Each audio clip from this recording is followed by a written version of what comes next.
I grew up in a Christian family, exposing myself to the Bible in church at an early age. My parents were active volunteers at church. I enjoyed Sunday school and learning about stories of great men and women. But it was not until I attended a youth camp that I learned about God's love in Jesus taking the penalty of my sin by dying on the cross and resurrecting on the third day. I gave my life to Jesus and accepted Him as my Lord and my Savior. Since I met Jesus at an early age, it protected me from many mistakes and instead focused on building my relationship with God. At age 14, I started to lead my own small group and began my discipleship journey. In high school, God had led me to start a Bible study in school with my classmates, other schoolmates, and even teachers would attend. In college, I became active in extracurricular activities, making me an organization officer as early as my first year. I eventually won the election and became part of the student council. I committed to dedicating it to the Lord, and we would regularly have Bible studies and small group meetings that ultimately led us to apply for recognition as a university-wide organization. We thought it was impossible, that it was a very religious university. But God blessed us, and it was where we were able to conduct recognized bridging events in the campus where we shared Jesus boldly. In my last year in college, I received several offers from companies that during the prayer and fasting week, I sought the Lord where He would want me to work.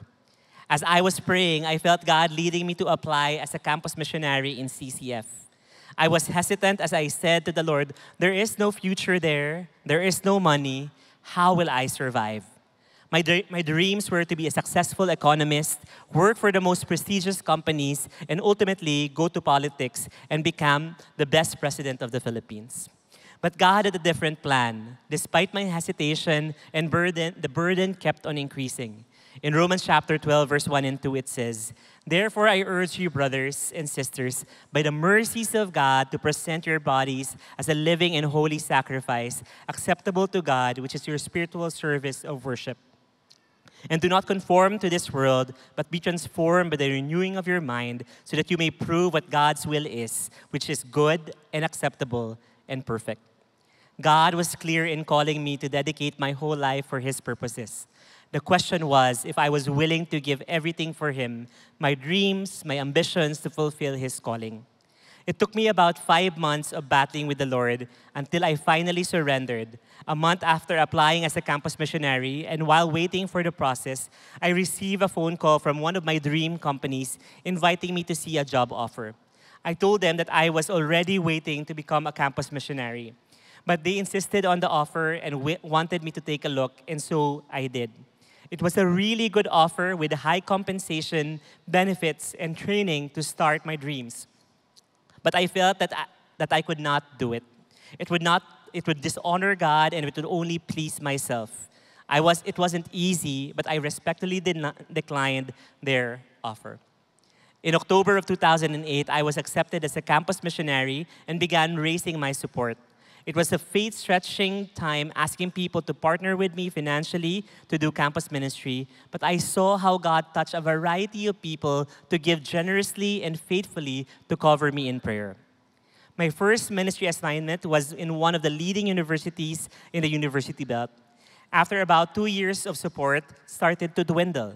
Some partners stopped giving, and there were months that I did not receive support. As the months progressed, I received less and less support, and there came a time that I did not receive support for 3 consecutive months, and my savings was depleted. I became tired, burnt out, and started comparing myself to others. I questioned God's calling and daydreamed of pursuing a career outside of ministry or randomly picking up a bag full of money. God had to break me. I humbled myself before God and asked Him to supply all of my needs. He changed my perspective on money and giving. By God's grace, I saw my support to be consistent. And since then, I did not miss any more support. Not only that God continued to expand my borders as He allowed me to lead campus movements in the University Belt, in the college ministry, and in the national church planting. By God's grace today, I help build movements among young people in the CCF International Satellites. I get to travel by God's grace alone. I get to travel and visit the CCF satellites and partner churches in about 30 different countries to build discipleship movements. It has been 17 years since I joined full-time ministry. I may not be rich or the president of the Philippines, but I saw how God continued to provide for me in all my needs, and the joy and blessing of seeing countless lives transformed and students leading to win the campuses and their families to Jesus. Please do pray for me for the work that God has entrusted to me. To Jesus, the resurrected King, be all glory and honor forever. Meron po isang pastor na nag-message. At doon sa message po niya, nung Sunday na yon, ay ang saya-saya ng mga tao. Na-bless sila doon sa kanyang pagka-present ng salita ng Diyos.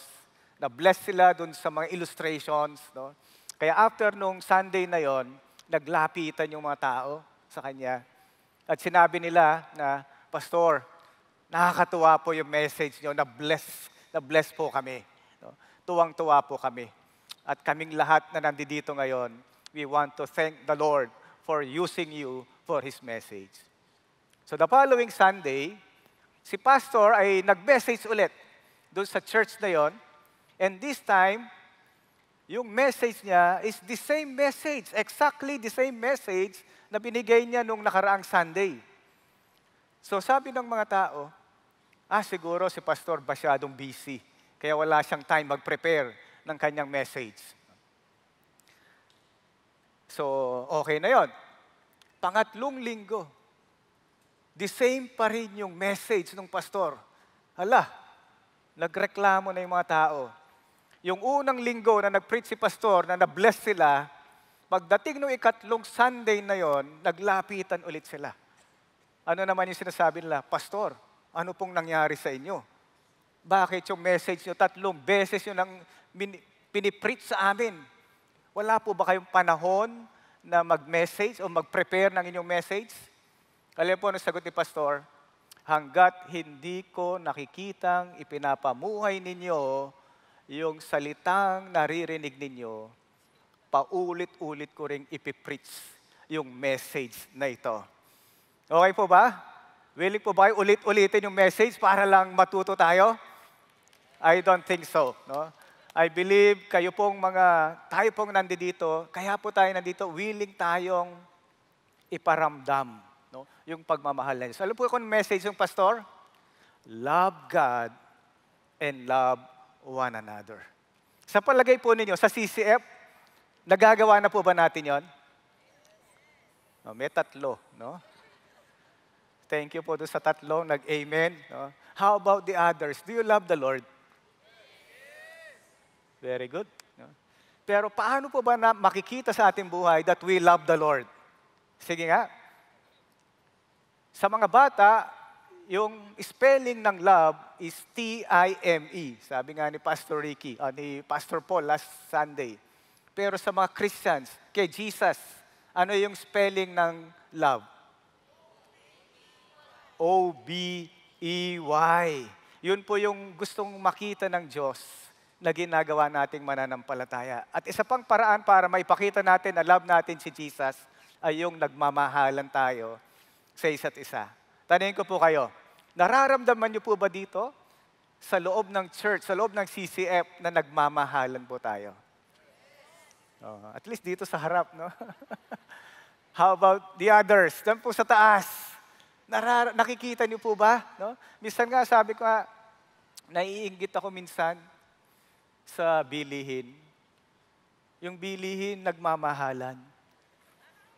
Yung mga Kristiyano, hindi nakikitang nagmamahalan.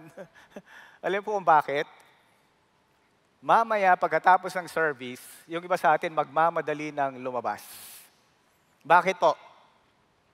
Mahirap lumabas sa parking area natin. Minsan umabot tayo 30 minutes, 1 oras. No? At ito yung pruweba ko po na dito sa CCF, every Sunday, tuwang-tuwa tayo sa mga preaching, sila Pastor Bong, sila Pastor Paul, at ibang mga preachers sa umaga. Pero pagdating na sa application, doon pa lang sa paglabas ng sasakyan, supposed to be, yung ginagawa is zipper, tawag dito, zipper Zipper lane, no? Ibig sabihin, kapag may nauna dito, parang alternate naman tayo para naman maging maayos. Tama po ba? Pero naranasan namin, 1 oras kami sa baba, biktima rin po kami. No? Bakit? Nakapila na kaming ganyan, tapos yung mga nandoon, labasan ng labasan, kami yung umabot ng 1 oras, na kami yung unang nakapila sa parking area. Sa CCF pa lang yun. Paano natin ito a-apply sa buong mundo? Paano natin maipipreach si Jesus sa buong Pilipinas kung mismo tayong mga Kristiyano hindi nakikita dito sa loob ng church yung pagbibigayan, no? Yung pagmamahalan. Pero alam niyo po, kanina nung ando kami sa prayer room dito sa taas, no? Tinanong ko sa Lord, Lord, ano po yung gusto niyong iparating na message? No? So natutunan ko kay Pastor Bong. Sabi niya, when you prepare a message, lagi mo isipin, lagi mo ipag-pray ka, Lord, Lord, ano po yung mensahe na ilalagay mo sa aking puso? So pray for the message that the Lord will put in your heart. That's number 1. Number 2, sabi niya, ask the Lord what He wants His people to hear. Lord, ano po yung gusto mong marinig ng mga anak mo? At yung pangatlo na tatanong natin is, Lord, what do you want these people, your people, to do? So, ibig sabihin, yung mensahe ng Diyos, hindi lang yung naririnig natin at nabibless tayo kagaya nung kinukwento kong pastor. No? Tuwang-tuwa sila sa message, pero after 3 Sundays, hindi pa rin na-i-apply, hindi pa rin nakikita sa buhay ng mga mananampalataya yung pagmamahalan. But this is the good news. Nung nagpipray ako, ito yung message ng Lord. Lord, ano po yung mensahe mo sa mga anak mo?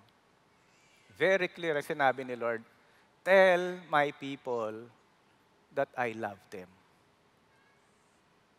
Ulitin ko po tell my people that I love them. Ganun po tayo kamahal ng Panginoon. Ano man po yung sitwasyon nyo ngayon, the mere fact that you are here inside this worship hall, regardless kung ano po yung pinagdadaanan nyo, kayo man po ba'y may problema, kayo man po ba'y nanglalamig, kayo man po ba ay nag-struggle sa kasalanan, na kinakausap kayo ng Lord, anak, sumunod ka na sa akin. Sabi ng Panginoon, tell my people that I love them. Naniniwala po ba kayo doon? Na mahal tayo ng Panginoon? Tignan po natin yung Jeremiah. The book of Jeremiah, sa New King James Version, sabi po niya dito, the Lord has appeared of old to me, saying, yes, I have loved you with an everlasting love. Therefore, with loving kindness, I have drawn you. So, sino daw po yung nagmahal sa atin? Ang Panginoon. Anong klaseng pagmamahal? Everlasting love. Ito pong love na ito, hindi siya nakabase kung ano yung ginagawa natin sa Panginoon. Nakabase siya dun sa desisyon ng Diyos na mahalin tayo. Kahit ano man po yung sitwasyon natin sa pananampalataya natin, whether you are Christians for many, many years, or you are first time here this Sunday. Sinasabi ng Panginoon, I have loved you with an everlasting love. Ano po ibig sabihin na everlasting love? Hindi lang po siya dito sa mundo mararanasan. It is until we are with the Lord in eternity. So ganun po yung pagmamahal ng Diyos sa atin. Kaya kung nagdududa po kayo sa pagmamahal ng Diyos, sa oras na ito po yung message ng Panginoon sa atin. I have loved you with an everlasting love. Kaya po dito sa series natin, Love and Joy, no? Si David, dito po sa Psalm 51, dito no sa NLT version, kasi mas maganda po yung pagkakasabi dito sa NLT. Sabi niya, but let all who take refuge in you rejoice. Let them sing joyful praises forever. No?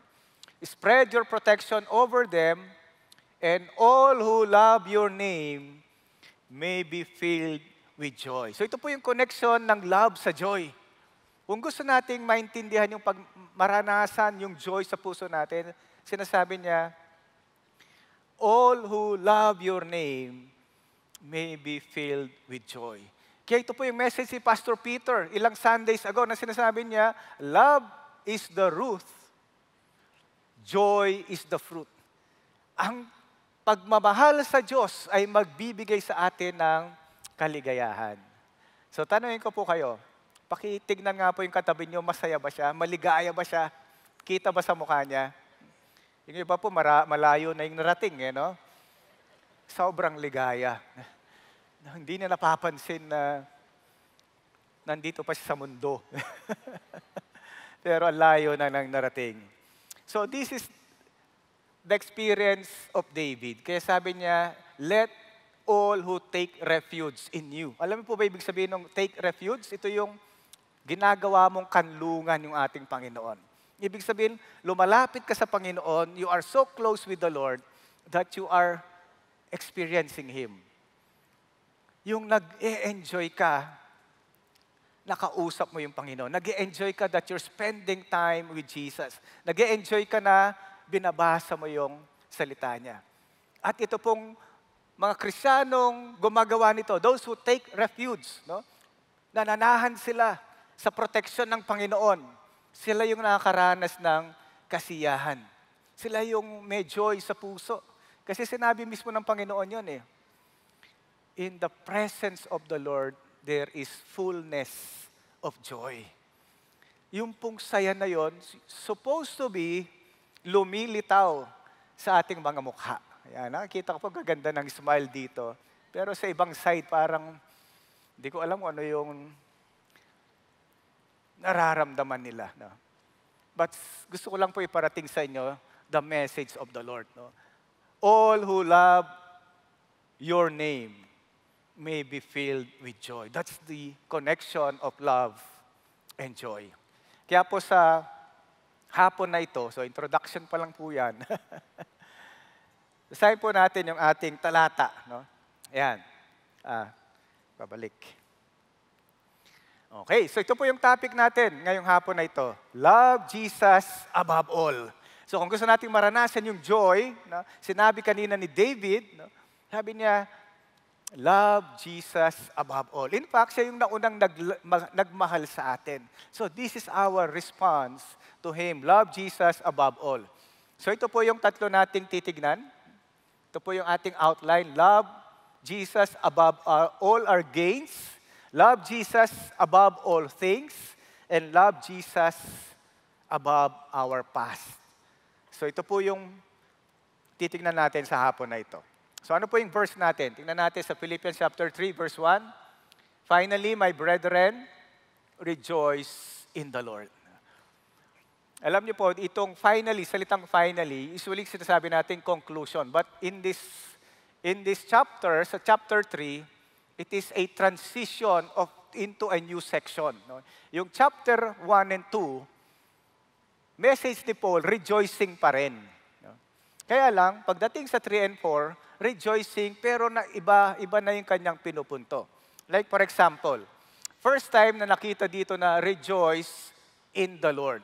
Sa mga previous chapter, like for example, Philippians chapter 1 verse 18, sabi na dito, whether in pretense or in truth, Christ is proclaimed. And in this I rejoice. Yes, and I will rejoice. So yung rejoicing dito ay dahil napoproclaim yung gospel. Dito sa chapter 2, no, even if I am being poured out as a drink offering, ito yung parang kahit na yung buhay ko, no, ay malapit nang mawala dito sa mundo, dahil sa sacrifice at service ko sa magitan ng aking pananampalataya, I rejoice and share my joy with all of you. Ang joy niya, ang joy po ni Pablo, imagine niyo, nakakulong siya, and yet siya pa yung nag-i-encourage sa atin na magalak kayo. So, this is a paradox. Yung mga taong malayang mag-worship sa Panginoon, sila yung maproblemado. Wala silang joy. But here is a man, si Paul, nakakulong nandun siya sa kulungan, and yet, siya pa yung nag-i-encourage sa atin na rejoice in the Lord. Hindi niya pwede yung utusan tayong mag-rejoice kung wala siya mismo ay hindi nagre-rejoice. Kaya dito, nagre-rejoice siya kasi kahit nandun siya sa bingit ng kamatayan, sabi niya, for me to live is Christ and to die is gain. Ganun na naintindihan. Kahit mawala ako dito sa mundo, I rejoice because I will be with my Father. No? And dito sa chapter 2, verse 28, pinadala niya si Epaphroditus sa kanila, no? Para pag nakita ninyo, you will rejoice. So meaning, yung mga rejoice dito, they are based on circumstance. Pero dito po sa inaaral natin ngayon, sa chapter 3, verse 1, hanggang chapter 4, puro rejoice in the Lord. Rejoice in the Lord. Rejoice in the Lord. Bakit? Dahil yung totoo pong source ng joy ay ang ating Panginoong Hesus. Kaya kung gusto talaga nating maranasan yung pagmamahal ng Diyos, let's love Jesus above all. Pwede po ba natin ulitin yon? Love Jesus above all. So sa verse 2, same pa rin, sabi niya, beware of dogs, beware of evildoers, beware of false circumcision. So dito meron siyang warning. Look out, mag-ingat kayo sa mga ito, dogs, evil workers, false circumcision. Ang sinasabi lang na dito, merong mga tinatawag na joy killers and joy stealers. Ito po yung itong grupo na to, they're all false teachers. Ang tinuturo nila, oo, makikita natin yung salvation kay Jesus, pero kailangan pa rin nating ma-circumcise. So sa panahon natin, ang konteksto nito, kailangan nating gumawa ng mabuti dahil hindi pa sapat si Jesus. No? Faith plus good works. Yun yung kadalasan tinuturo sa panahon pa rin natin. Sa kanila, faith plus circumcision, doon ka makakaranas ng kaligtasan. Pero sabi ni Paul, beware of these teachers. Mali yung kanilang itinuturo. Ano po ba yung paraan para ma-save tayo? Familiar po ba tayo? Formula? Ano yung formula? Faith plus nothing equals salvation, which leads to good works. So yung good works is a result of our salvation. So yan ang ine-emphasize ni Paul. Kaya sabi niya, for we are the true circumcision. Tayo yung totoo. Sila mga bulaang tagapagturo. Sino yung mga true circumcision? Hindi ito yung physical circumcision. He's talking of spiritual circumcision. We who worship in the Spirit and glory in Christ Jesus and put no confidence in the flesh. Ito daw yung totoong circumcision. Maganda po yung pagkakasulat niyan sa Good News Translation. Sabi na, it is we, not they, who have received the true circumcision. Tayo yung totoong may spiritual circumcision. For we worship God by means of His Spirit and rejoice in our life in union with Christ. Yung totoong merong relasyon sa Panginoon. Yung totoong true circumcision, sabi niya, they worship in spirit and in truth. Yun ang ginagawa natin ngayon. Sinabi na sa John chapter 4, God is spirit, and he who worship Him must worship Him in spirit and in truth. Pero ito yung pangalawa, rejoicing in the life in union with Christ. Ibig sabihin, yung totoong circumcision, kung totoo kang may kaligtasan sa Panginoon, you are rejoicing in your life in union with Christ. Ibig sabihin, masaya tayo bilang mananampalataya. Nakikita yung galak sa ating puso. Tanungin ko po kayo, are you part of the true circumcision? Are we rejoicing in our life in union with Jesus Christ? So yun po yung manifestations na kapag hindi nakikita ng tao, ano bang kaibahan nyo sa amin? Supposed to be kaibahan natin sa mga hindi nakakilala sa Panginoon, may saya sa ating puso. So pakitingin nga ulit po yung katabi nyo. Mesaya ba siya? O Mesayad? Mesaya sa kanyang puso. No? Kaya sabi niya, and we do not put any trust in external ceremonies. So hindi tayo nakabase doon sa ating credentials, sa ating mga accomplishments, sa ating achievements. So verse 4, sabi niya, although I myself have confidence even in the flesh, if anyone else thinks he is confident in the flesh, I have more reason.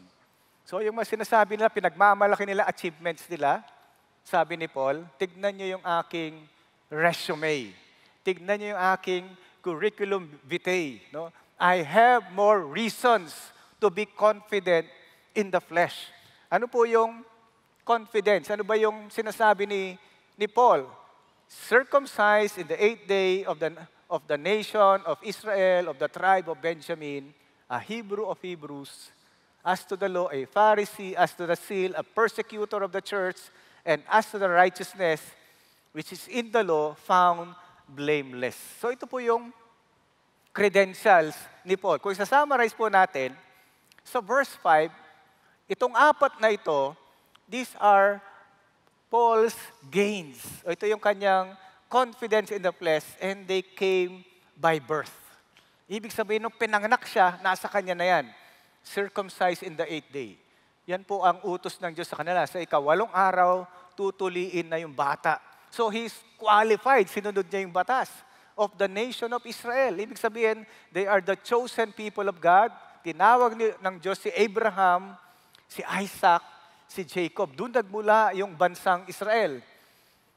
Of the tribe of Benjamin. So ano ba yung importante kay Benjamin? Kay Benjamin, dito nagsimula yung unang hari ng Israel. Kilala po ba kung sino yung unang hari ng Israel? Si King Saul. No? Kaya lang, nagkasala sa Diyos, kaya napalitan. Pero yung kanyang tribe na yan, very significant.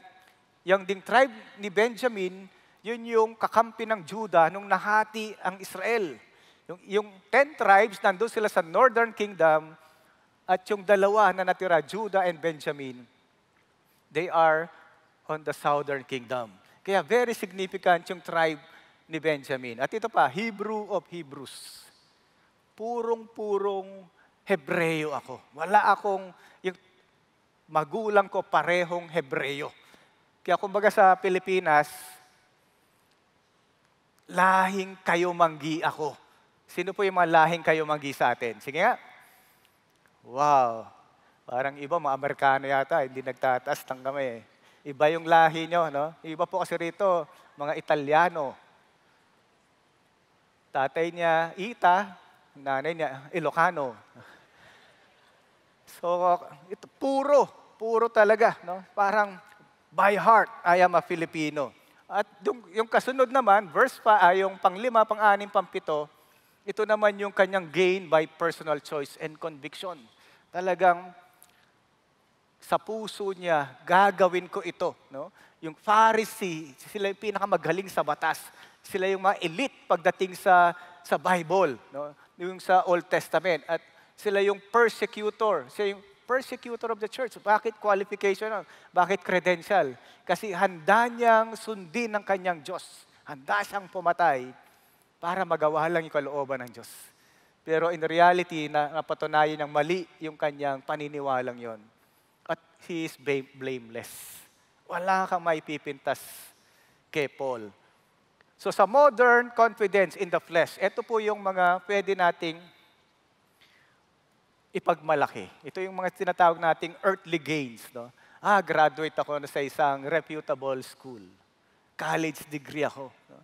Meron akong, I have a good job, successful career, position in the company, money in the bank. No? I have lots of friends, high reputation, successful career, praises of others. Sagana ako dyan, winning record, a bag full of awards, may trophy, may certificate, lahat. Sinasabi ni Paul, itong mga earthly achievements na ito ay walang kabuluhan kumpara sa pagkakilala natin sa Panginoon. Sa loob ng church, ano naman yung mga confidence natin? Ano naman yung pwede natin ipagmalaki? pinanganak ako sa Christian family. Tatay ko, pastor, o kaya bishop. No? Head ng ministry. Ako ay head ng ministry. Pioneer ako ng church. Founder ako ng church. Graduate ako sa Bible school. No? At higit sa lahat, I am a major church donor. Wow, pinagmamalaki ito, no? Naranasan po namin sa St. Francis eh. May dala siyang drinks, papasok sa sanctuary. Di po ba subukan nyo magpasok ng ano rito, yung juice o kaya coffee? Haharangin po tayo ng ating mga ushers. Bakit po? Bawal. Bawal dito yon, no? Sino na po yung naharang? Bisa may dala kang tubig po ba yung laman niya? Kasi pag kape kaya juice, bawal, no? So ito pong tinutukoy ko dito, pumasok siya sa binawalan siya ng mga ushers. At alam po ang sabi niya, hindi nyo ba alam, hindi nyo ba ako kilala, hindi nyo ba alam na malaki ako mag-tithe dito sa church na ito? Wow! Pinagmamalaki niya yung kanyang tithe. Kanino ba ang tithe? Kay Lord yun. Obligasyon mo yung ibalik sa Panginoon, no? Meron ding isang ganito, no? Na-stranded sila sa isang island. Dalawa sila. Sabi niya, pare, bakit parang nag-e-enjoy ka dito sa island na ito? Parang beach. Pero sabi nung lalaki nag-e-enjoy, huwag kang mag-alala pare. Major donor ako sa church namin. Siguradong ipapahanap ako ni pastor. Imagine mo, these are all earthly achievements. Na minsan, sinasabi niya na earthly gains, pero sinasabi ni Paul, dito, but whatever things were gained to me, these things I have counted as loss for the sake of Christ. Yung mga pinagmamalaki natin dito sa mundo, sabi niya, yun ay kawalan for the sake of Christ. Hindi natin pwedeng pagmalaki, hindi yan tatayo sa harap ng Diyos. Hindi mo pwedeng pagmalaki, ito yung ginagawa ko sa church. Ang pwede nating ipagmalaki na mahal ko ang Diyos. Kaya ako naglilingkod sa Kanya. Amen po ba? Amen. So ang challenge po dito, no? This is our reflection.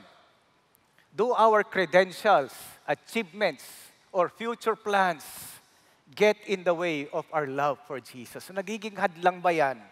Yung mga na-achieve mo sa buhay para hindi mo maitodo yung pagmamahal mo sa Diyos. Alam mo, nabanggit ko yung mga ushers dito. Alam mo, karamihan sa mga volunteers dito, they're all professionals. Minsan mga bossing yan. Pati yung mga nasa parking area, yung nag-aayos ng mga sasakyan, kapag nakilala niyo sila, they're all professionals. Meron silang executive position. And yet, hindi nila yung pinagmamalaki.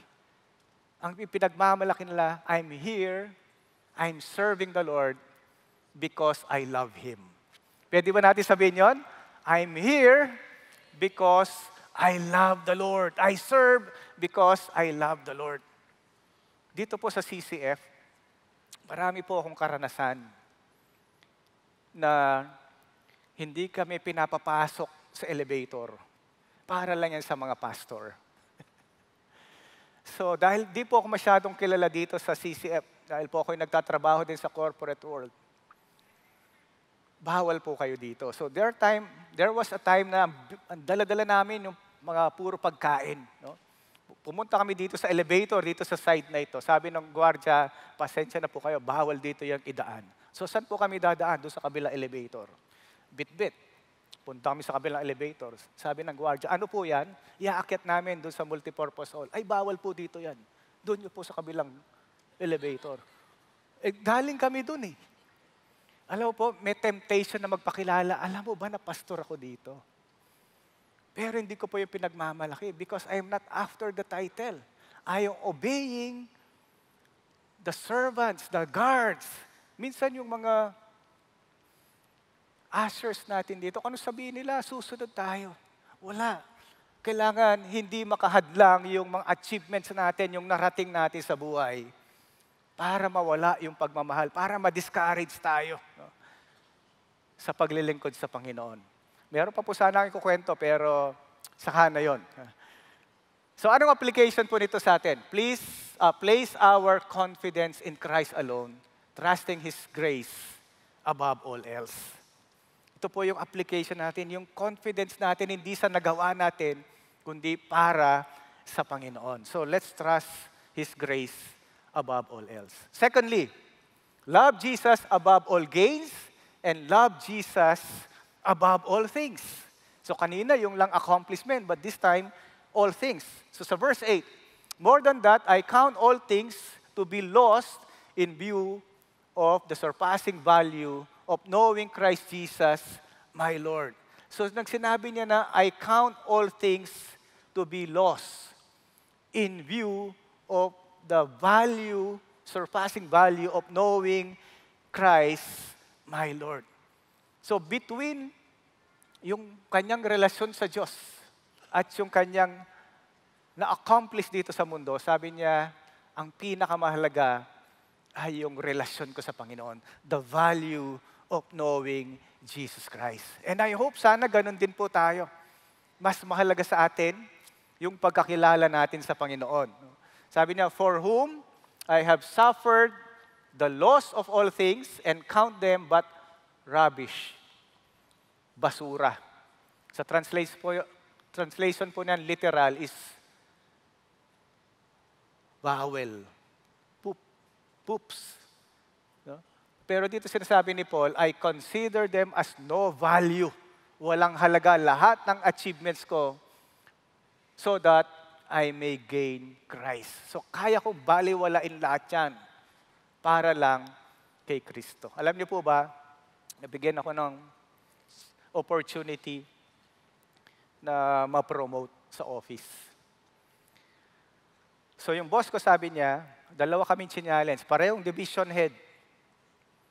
Sino yung interesado sa position? Just tell me. No? Pinag-pray ko po, yung isa interesado, nag-email agad, gusto ko maging department head. So mga division heads po kami ngayon sa office. Pero nung pinag-pray ko po, dahil nung inassess ko yung trabaho ng isang department head, madalas po yun nasa shooting. So sa network po ako nagtatrabaho, kaya madalas kikita natin na masyado kaming busy. In fact, ako on call ako anytime. Kahit Sunday, pwede akong tawagan. No? Pero kung magiging department head pa ako, mawawalan ako ng time sa Panginoon. So ano pong nangyari? I consulted my family, no? Tapos pinag-pray namin. So ang result po ng prayer namin, kung makakasagabal ito sa pagsiserve ko sa Panginoon, hindi ko siya kukunin. Hindi ko igagrab yung opportunity. And true enough, na-promote po isa as the department head. Pero ako, masaya ako sa ginagawa ko. Kasi alam ko na yung promotion dito sa mundo ay wala kumpara sa ginagawa natin sa Panginoon. Tama po ba yun?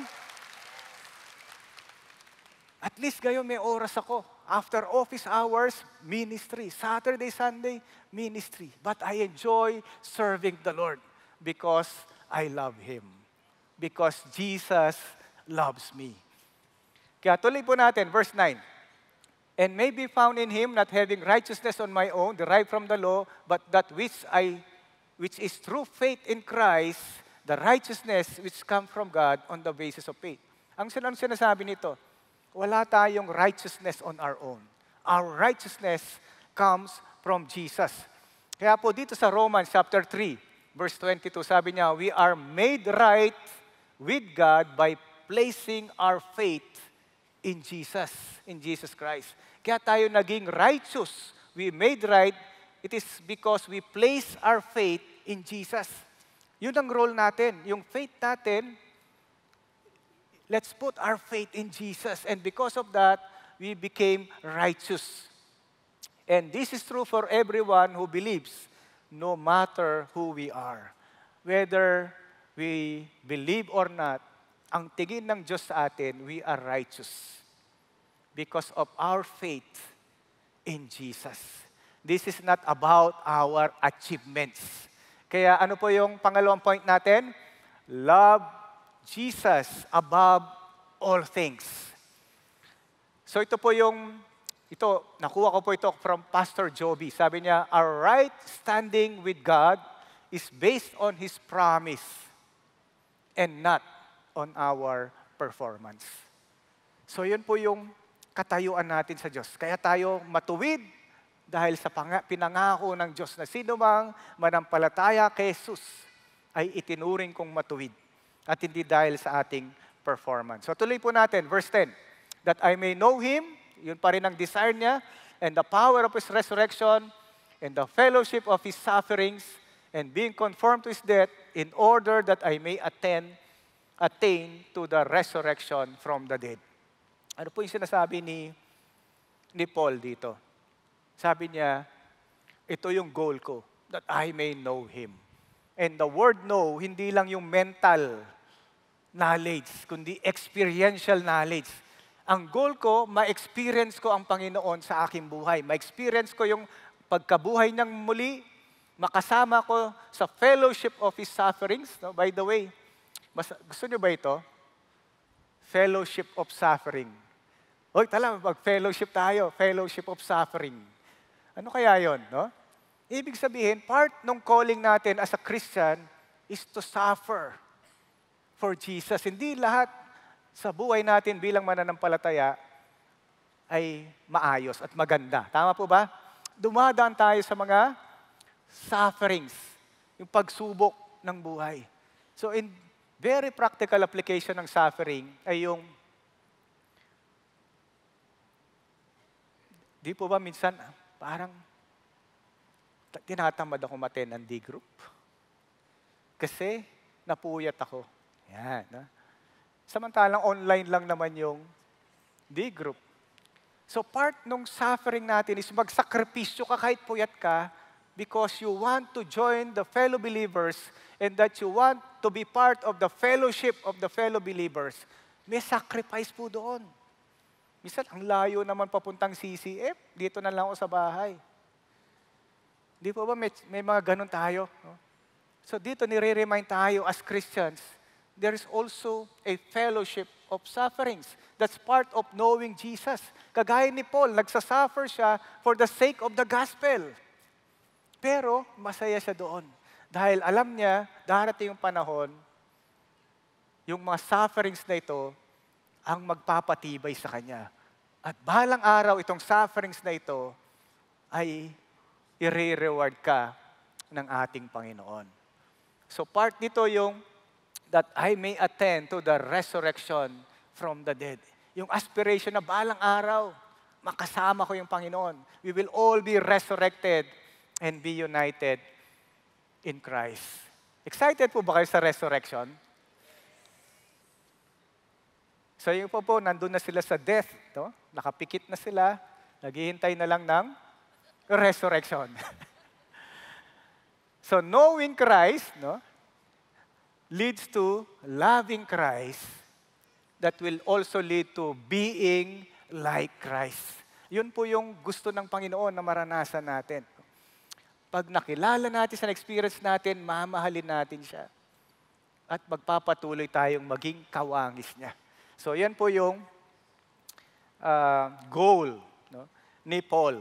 So verse 12, not that I have already obtained it or have already become perfect, but I press on so that I may lay hold of that for which I was laid hold of by Christ Jesus. Yung the word na I press on. No? Hindi ko pa na-obtain lahat, hindi ko pa nagawa lahat, but I press on. Mahirap mamuhay bilang Kristiyano.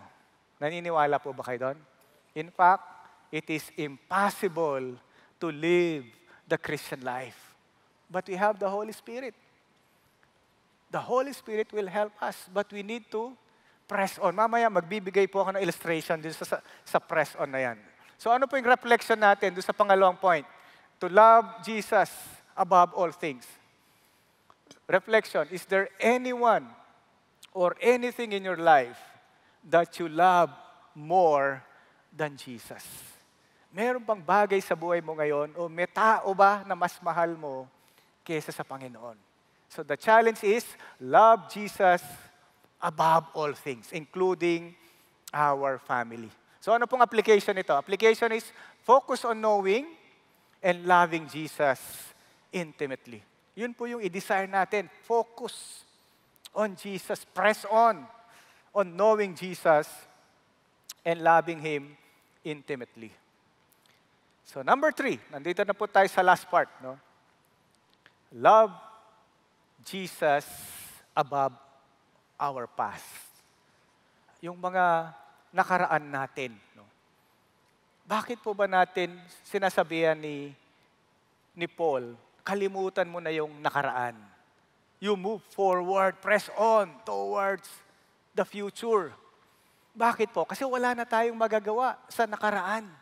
Hindi na natin yun mababago. Magsisisi ka lang, magre-regret ka lang.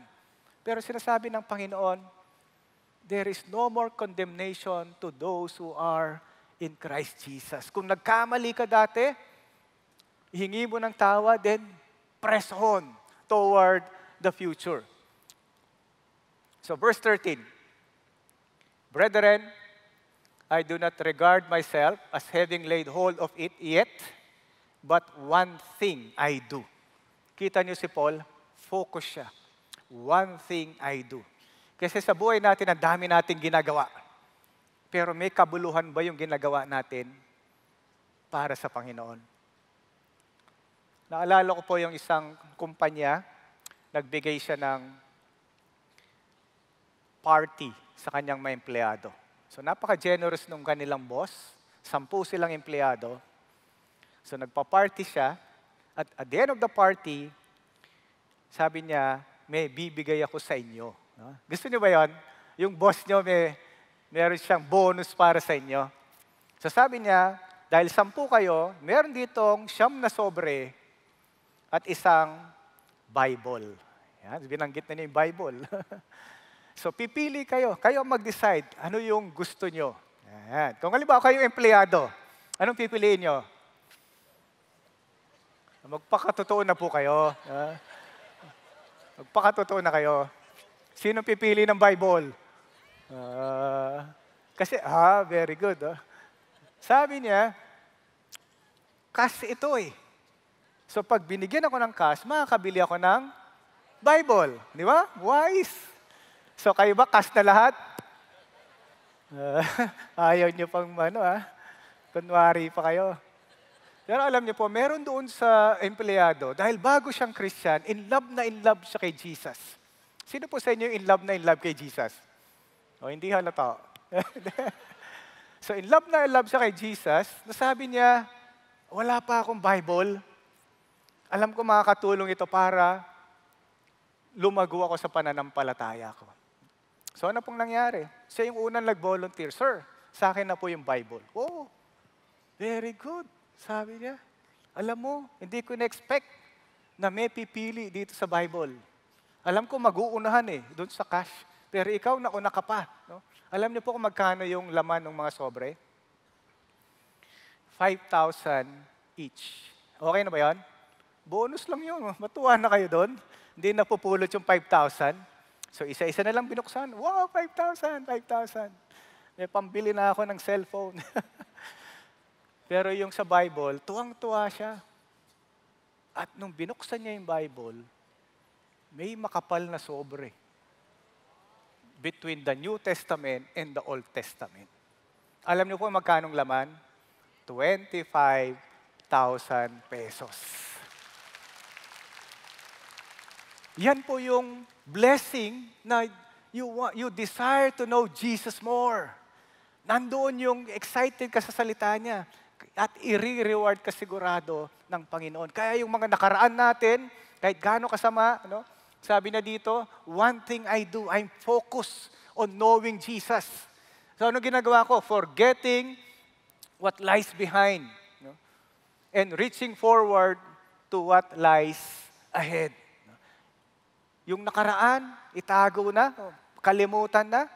So yung salitang forgetting means no longer being influenced or affected by the past. Huwag ka na magpa-apekto sa nakaraan. So ngayon, ang question, how to conquer our past.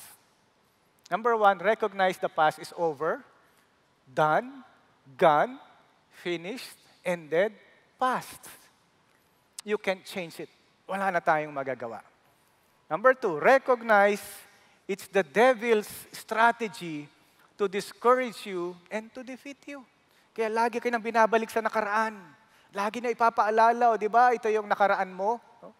And lastly, recognize that while you can change the past, you have the power to change the way you respond to your past. Tama? So binigyan na tayo ng kakayanan.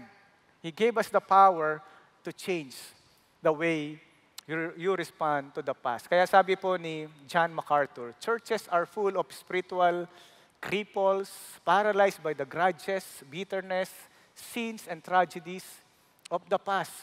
Others try to survive in the present by reliving past successes. No? So yung past, hindi lang yung mga negative, minsan yung iba nabubuhay sa past na positive. Dati mayaman kami. Dati kami yung may-ari, kami yung nagtayo ng church na ito. So don't live in the past. No?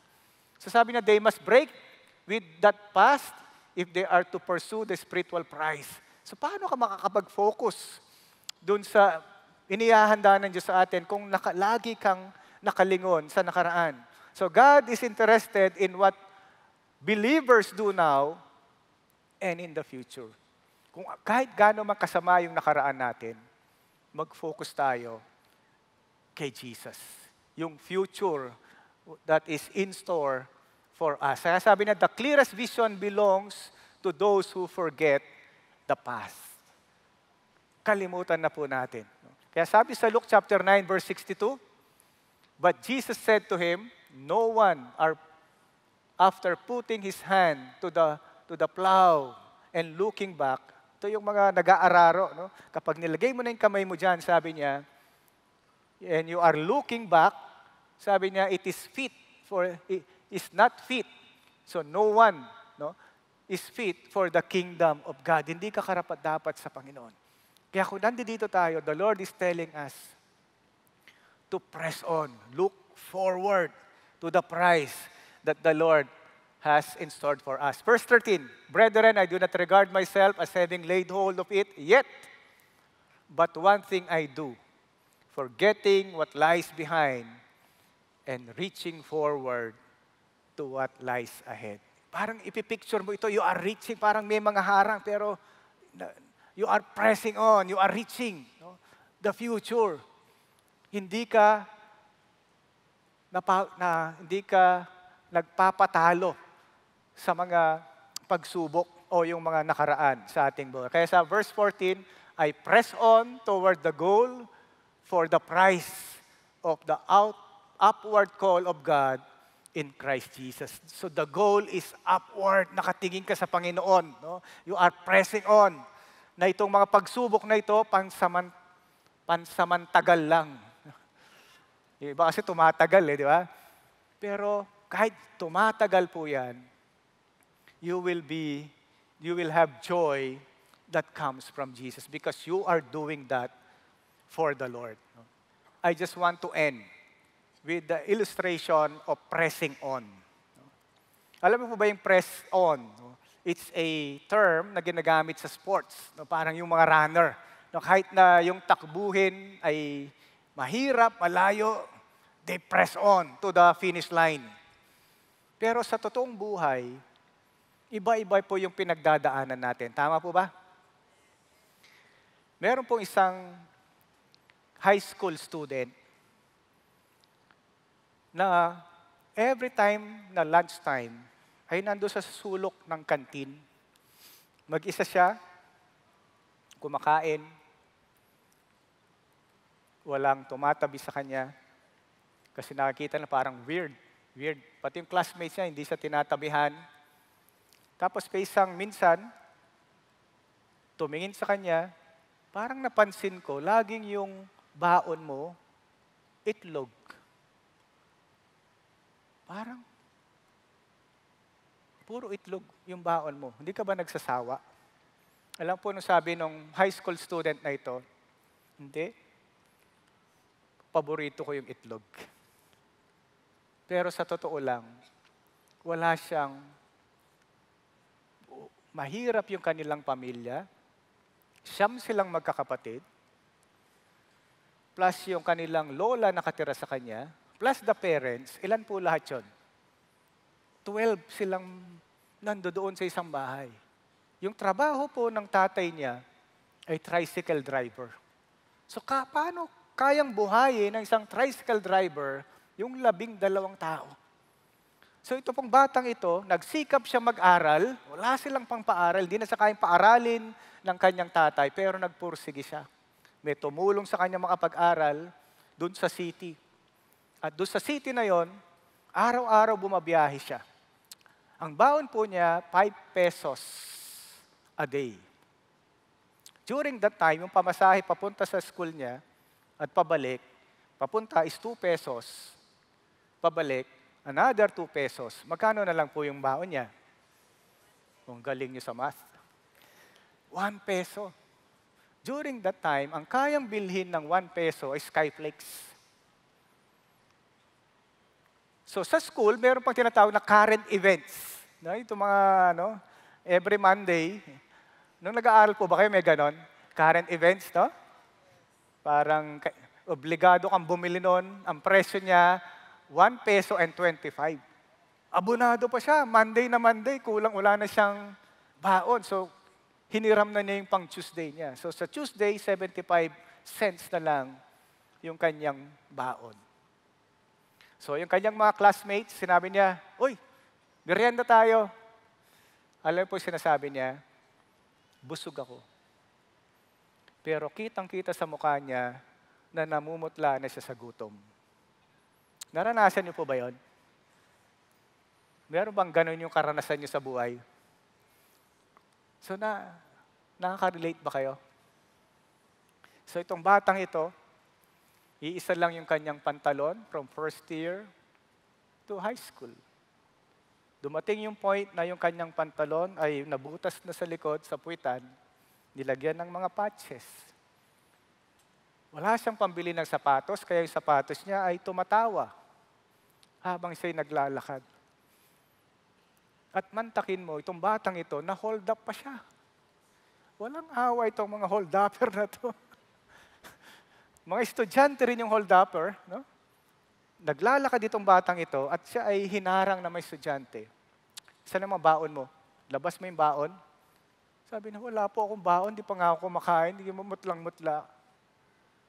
Muntik pa nga siyang bigyan ng mga hold-upper sa awa sa kanya.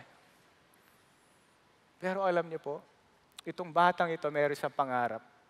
Ang pangarap niya, ang magulang ko ay maiangat ko sa kahirapan.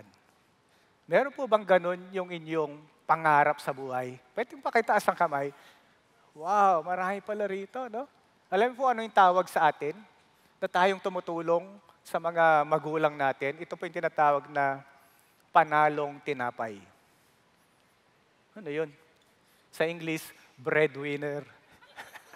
May bago kayong term, ha? Galing yun sa K-12 namin. Sabi niya, tayo ay mga panalong tinapay, breadwinner. No? So tayo yung may pangarap siyang ganun. Pero alam niyo po, itong batang ito, true enough, nakatapos siya ng high school, pero problema niya ngayon, paano naman ako magka-college? Pero dahil may pananampalataya itong batang ito sa Panginoon, hindi siya hinayaan na hindi siya makatuntong ng kolehiyo. And this is the good news.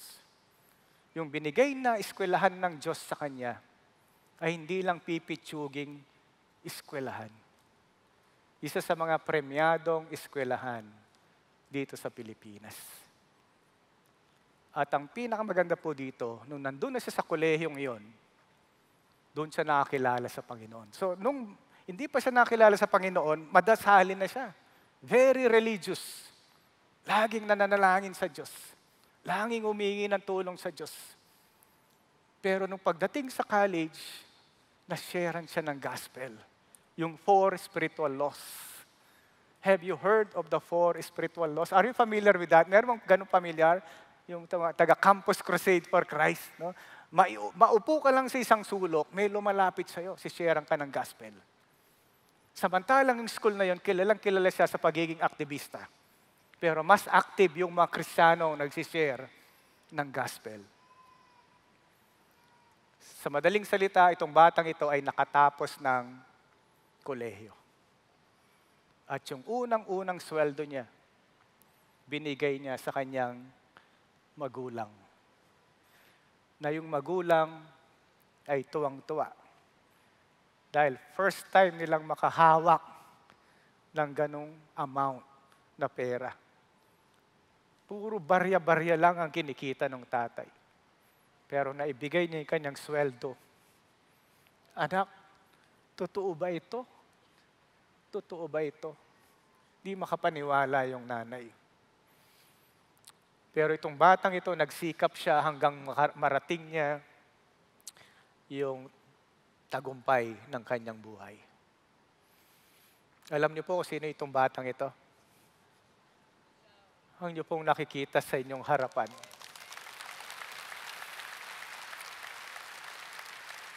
That's an example of pressing on. Huwag tayong patalo sa mga kahirapan ng buhay. Minsan ginagawa nating dahilan, mahirap lang kami. Alam niyo po, huwag ka tayong magpatali sa ganong pananaw na mahirap lang kami. Kung pinanganak tayong mahirap, hindi natin yung kasalanan. Pero kapag namatay pa rin tayong mahirap, kasalanan na natin yun. And the Lord is telling us right now, I love you with an everlasting love. Just give your life to me and I will take care of you. Amen? Palakpan po natin ang Panginoon. Napakabuti po niya.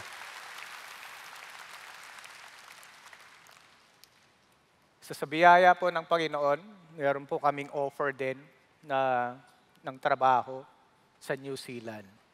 Sinong gustong pumunta ng New Zealand?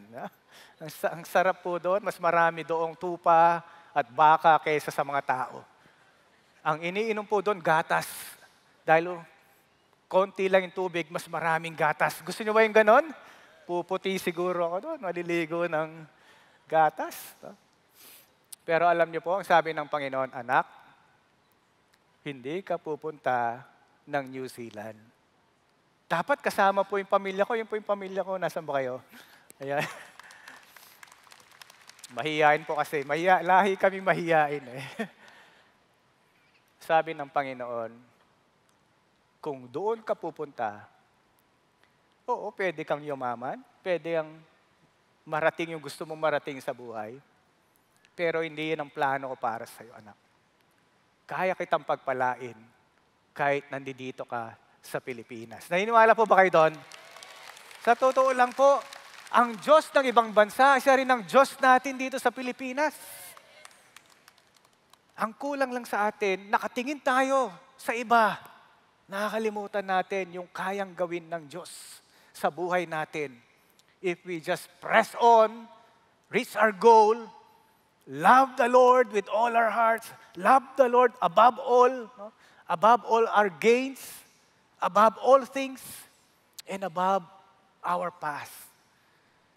So ang challenge po ng Panginoon ngayon, huwag na kayong mabuhay dun sa mga tagumpay ng iyong buhay. Bagkus i-prioritize niyo yung relasyon natin sa Panginoon. Huwag na tayong mabuhay sa mga nakaraan na gumugupo sa atin para hindi tayo maka-move on. Tapos na yon. Huwag na natin isipin pa. Mag-focus tayo ngayon on how we can move forward and reach the goal that the Lord has given to us. Sa paghuli po, nais kong mag-pray tayo. Pag-pray ko po ang bawat isa, lalo na kung first time ninyo dito sa hapon na ito, nais po ng Panginoon na ang buhay mo, ipagkatiwala mo sa Kanya. Sabi ng Panginoon, mahal ka niya. I love you with an everlasting love. And this time, sinasabi niya sa iyo, anak, sa pagmamahal ko sa iyo, handa mo bang ibigay at ipagkatiwala yung buhay mo sa akin? So if you are first time here sa Sunday na ito, ipag-pray mo sa Panginoon. Sabihin mo sa Kanya, Lord Jesus, I want to know you more. Thank you for loving me with an everlasting love. Sa oras po na ito, sinusuko ko yung buhay ko sa iyo. Simula ngayon, kakalimutan ko na yung nakaraan ng aking buhay. Hindi ko ipagmamalaki yung mga achievements ko sa buhay.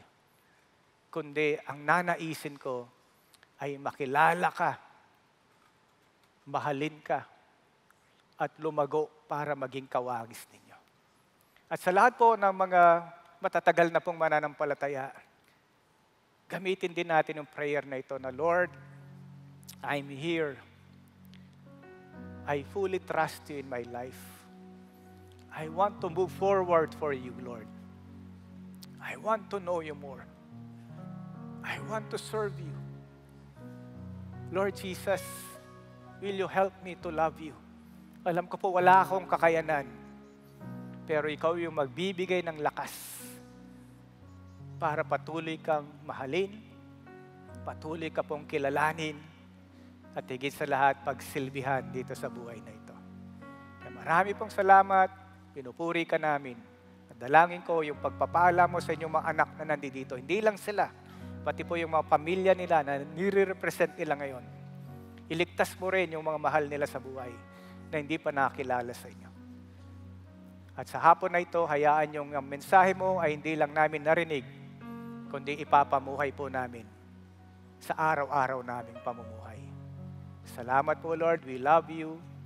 We praise you. In Jesus' name we pray. Amen. God bless us all.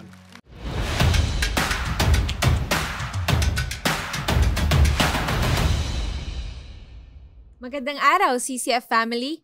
Welcome to Sunday Fast Track, where you ask real-life questions and we give you biblical truths. Ako po si Gerald Orgasan mula sa Elevate Exalt Ministry at kasama po natin ang atin pong speaker na si Pastor Leo Mata upang sagutin ang inyong mga katanungan. Magandang araw po, Pastor Leo. Magandang araw, Gerald. Kami po ay tunay na nagagalak na makasama po namin kayong muli. Kamusta po kayo? Ay, mabuti sa biyaya ng Panginoon. Praise God. So, ready na po ba kayo sa mga questions mo? Okay, para po sa ating first question. Kung babalikan po natin ang Philippians 3:8, bakit po kaya sinabi ni Pablo na itinuturing niyang basura ang lahat ng bagay? Ibig sabihin po ba nito, tinatalikuran niya ang lahat ng makamundong tagumpay o may mga particular lang po na mga bagay siyang tinutukoy sa verse po? So, yung sinabi ni Pablo na tinatalikuran niya yung mga makamundong bagay, yung makamundong tagumpay, this is in comparison dun sa value nung pagkakilala niya kay Jesus. So, nung nakilala niya si Jesus, sabi niya, itong lahat ng achievements ko ito, itong lahat ng accomplishments ko ito, ay wala kumpara dun sa value nung pagkakilala ko sa Panginoon. So, meron ba siya ditong tinutukoy na talikuran? So, tinalikuran niya yung mga alam niya na makasagabal pagdating sa pagmamahal niya sa Panginoon. So, hindi na yun pinili na mag-dwell doon, kundi nag-focus siya sa kanyang pagmamahal, sa kanyang nakilalang Panginoong Hesus. Maraming salamat po. Para naman po sa ating pangalawang katanungan, paano po ba natin dapat i-apply sa buhay po natin yung idea na kalimutan na ang nakaraan at mag-focus po tayo sa hinaharap? Ano po ba yung mga dapat nating iwan sa nakaraan at ano naman po yung mga dapat po nating harapin kung tayo po ay na kay Kristo na po? So yung mga nakaraan, wala na tayong magagawa doon. So hindi na natin pwedeng ibalik pa yon. So parang napakalungkot ng buhay natin kung patuloy tayong namumuhay sa nakaraan. So dapat natin gawin, mag-focus na tayo sa hinaharap. So meron nang binigay ang Diyos sa atin ng pagkakataon na makilala siya. No? So ang dapat natin gawin ngayon, mag-focus tayo sa 4 na aspeto.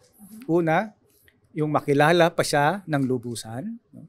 Pangalawa, mahalin natin siya ng buong puso kasi love Jesus above all. Pangatlo, ito yung naisin mo na maging kawangis niya. Lalago tayo na maging kawangis ni Jesus. At yung pang-apat, kung paano tayo susunod doon sa pinapagawa niya para sa atin. So this is the time na yun yung doon tayo mag-focus ng attention doon sa kung ano yung pinapagawa ng ating Panginoon sa atin. Maraming salamat po. And para naman po sa ating huling katanungan, alam naman po natin na lahat po tayo ay may mga achievements po na pinangahawakan po sa ating buhay. And saka yung mga interest po natin sa buhay, mga plano po natin, mga kagustuhan po natin. Paano po ba natin malalaman na yung mga bagay po na ito ay humahadlang na po pala sa pagmamahal po natin kay Jesucristo? So masasabi natin na yung present achievements natin at yung mga future plans natin ay hadlang na, no, sa ating pagmamahal sa Panginoong Jesucristo. Parang ito na yung nagiging self-worth mo, no? Parang dito ka na nakabase.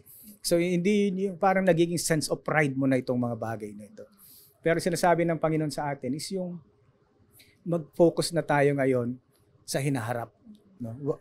Ibig sabihin nito, tignan na natin, bigyan na natin ng Panginoon yung joy na sinasabi niya of knowing Him, of loving Him, and serving Him. Maraming salamat po, Pastor Leo, sa pagsagot po ng aming mga katanungan. Pero bago po tayo magtapos, ngayong Love Month po ay mayroon kaming inihandang special podcast para po sa inyo na pinamagatang Love, Expectations versus Reality. Sasagutin ng ating mga speakers ang mga katanungan tungkol sa love, dating, marriage, at iba pa. Ito po ay maaari nyo nang mapanood sa Spotify, so just follow CCF On Air. And that's it for CCF Sunday Fast Track. God bless everyone. God bless.